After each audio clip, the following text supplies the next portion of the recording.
नमस्कार। देवरिया की आवाज रेडियो केसरी से प्रस्तुत है स्थानीय हालचाल। पहले मुख्य हालचाल।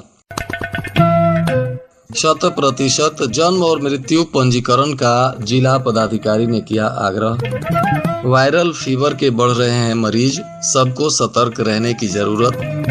त्योहार को लेकर चलेगी लाल कुआं साप्ताहिक एक्सप्रेस। निजी अस्पताल को 2 दिनों में कागजात प्रस्तुत करने का दिया गया है निर्देश। किसान की हत्या के मामले में शव रखकर परिजनों ने किया विरोध प्रदर्शन। स्थानीय हालचाल के इस अंक के साथ मैं अनिकेत मिश्र। अब हालचाल विस्तार से। जिला पदाधिकारी ने जन्म मृत्यु पंजीकरण में हो रहे विलंब को जल्द से जल्द दूर करने के लिए मुख्य चिकित्सा अधिकारी डीपीआरओ और समस्त नगर निकाय के अधिशासी अधिकारियों को निर्देशित किया है। उन्होंने कहा कि जन्म के साथ साथ मृत्यु का भी समय से पंजीकरण आवश्यक है। सभी संबंधित विभाग जन्म मृत्यु पंजीकरण कार्य को गंभीरता पूर्वक निष्पादित करना सुनिश्चित करें। इसमें स्वास्थ्य विभाग, पंचायती राज विभाग और नगर निकाय विभाग 100% पंजीकरण कर CRS पोर्टल पर अपलोड कराएं। साथ ही उन्होंने जनता से भी आग्रह किया कि अगर आपके घर में किसी बच्चे का जन्म होता है या किसी की मृत्यु होती है तो आप विभाग को इसकी जानकारी दें और इसका पंजीकरण अवश्य कराएं। गर्मी बढ़ने के साथ ही बच्चों के सेहत पर इसका बुरा असर देखने को मिल रहा है। वहीं बारिश और गर्मी के होने से वायरल फीवर की चपेट में बच्चे आ रहे हैं और मेडिकल कॉलेज की OPD में काफी संख्या में पीड़ित मरीजों का इलाज चल रहा है।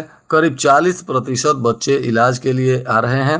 डॉक्टर दवा देने के साथ ही बचाव की सलाह भी दे रहे हैं। इसमें गंभीर मरीजों को भर्ती भी करना पड़ रहा है। स्वस्थ होने में 5 से 7 दिन का वक्त लग रहा है। तापमान बढ़ने से लोग जहां परेशान हैं तो वहीं बीच बीच में बारिश हो रही है, जिससे मौसम में बदलाव होने के कारण वायरल फीवर का संक्रमण तेजी से फैल रहा है। थोड़ी सी भी लापरवाही आपको भारी पड़ सकती है। सभी लोगों से स्वास्थ्य विभाग ने भी निवेदन किया है कि सभी लोग अपना विशेष ख्याल रखें। रेलवे प्रशासन ने यात्रियों की होने वाली अतिरिक्त भीड़ को ध्यान में रखते हुए त्योहार के समय लाल कुआं वाराणसी सिटी साप्ताहिक विशेष गाड़ी का परिचालन 9 सितंबर से करने की जानकारी दी है। यह ट्रेन 9 सितंबर से 25 नवंबर तक प्रत्येक सोमवार को तथा वाराणसी सिटी से 10 सितंबर से 26 नवंबर तक प्रत्येक मंगलवार को 12 फेरों के लिए चलाई जाएंगी। जिले में यह ट्रेन गोरखपुर से होते हुए देवरिया सदर रेलवे स्टेशन पर सुबह 5:55 पर पहुंचेगी और भटनी रेलवे स्टेशन पर 6:17 पर इसके पहुंचने का समय है। यहां से बेलथरा, मऊ, ओड़िहार होकर यह वाराणसी जाएगी। वहीं यह ट्रेन लाल कुआं से 9 सितंबर से 25 नवंबर तक प्रत्येक सोमवार को और वाराणसी सिटी से 10 सितंबर से लेकर 26 नवंबर तक प्रत्येक मंगलवार को चलेगी। लाल कुआं से चलने का इस ट्रेन का टाइम 15 बजे है और यह लाल कुआं से इज्जत नगर, भोजीपुरा, पीलीभीत, पूरनपुर, मैलानी, गोला, गोकरणनाथ, लखीमपुर, सीतापुर, गोंडा, खलीलाबाद होते हुए गोरखपुर और फिर देवरिया में इस ट्रेन के पहुंचने का टाइम 5:55 है। फिर यह गाड़ी भटनी, मऊ होते हुए औड़िहार से चलकर वाराणसी सिटी तक जाएगी।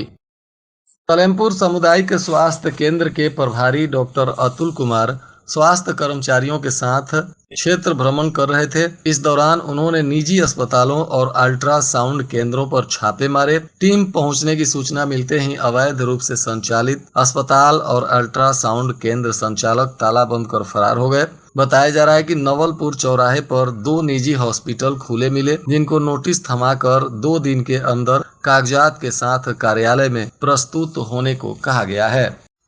रुद्रपुर क्षेत्र के एकौना के नगवा खास में गुरुवार को भैंस चराने गए एक किसान की हत्या कर दी गई थी। पोस्टमार्टम के बाद गुरुवार की देर शाम उसका शव परिजनों को सौंप दिया गया, परंतु परिजनों ने रात में शव का अंतिम संस्कार नहीं किया और शुक्रवार की सुबह मुकदमा दर्ज करने की मांग करते हुए परिजन शव को सड़क पर रखकर विरोध प्रदर्शन करने लगे। सड़क को जाम कर दिया। मौके पर पहुंचे SDM रत्नेश तिवारी और CO अंशुमान श्रीवास्तव के निर्देश पर मामले में 5 लोगों के खिलाफ हत्या का केस दर्ज हुआ है। इसके बाद आक्रोशित ग्रामीण अंतिम संस्कार को तैयार हुए। इस दौरान करीब 2.5 घंटे तक नारायणपुर असवन पार मार्ग जाम रहा, जिससे लोगों को भारी परेशानी हुई। मृतक नगवा खास गांव के रहने वाले रामानंद यादव उम्र 65 वर्ष बताया जा रहा है।